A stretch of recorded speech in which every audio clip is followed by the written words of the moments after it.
I've had an overwhelmingly positive response to my video saying that I was going to create a video course on how to set up a more complex voice agent. So thank you for that. To address a few questions, I've had a bunch of lovely messages and questions. So first of all, no, nothing's pre-recorded. We're going to do this as we go along, day by day. I'm going to try and record content every single day. So I can't promise to always do that, but I'm going to try. It's going to take a while to get through.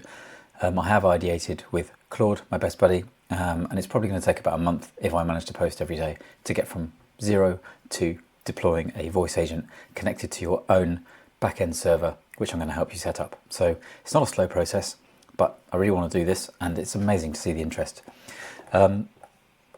Just to quickly run through where we're going to go from and to. At the moment, we've just done the basics. We've set up the voice agent in 11 Labs. We're going to go through system prompts, LLM selection, configuring the voice, setting up a knowledge base.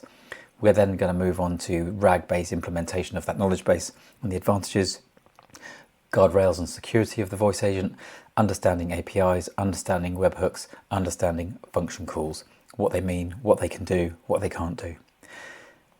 From there, we are going to practice connecting and getting function calls working in your voice agents, and I'm going to provide you the API endpoints in my server. So we're not going to dabble around with code at this point or servers. I'm going to get you connecting to my server and getting your voice agents working with some simple function calls. Things like checking the weather anywhere in the world, the time, searching the internet. So we're just going to give our voice agent different tools to play around with so you can understand what they do and how they work. We're going to talk about capturing the data from the calls, testing, troubleshooting. Then after that, we will move on to the backend server implementation. And I'm going to teach you, walk you through GitHub, setting up a server on Render. I'll give you the code, help you deploy it. And also we may have a look at using make.com to do the post-call processing, because it's probably the simplest way for you to visualize the data that's coming out of your voice agent without messing around with extra code in the server.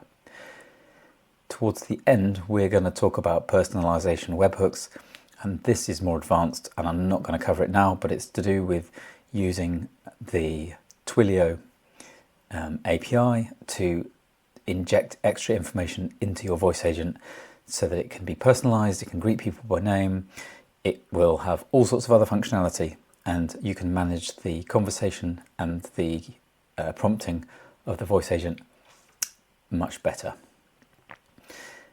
We're going to finish with a much more complex server, which is going to be probably Calendly integration.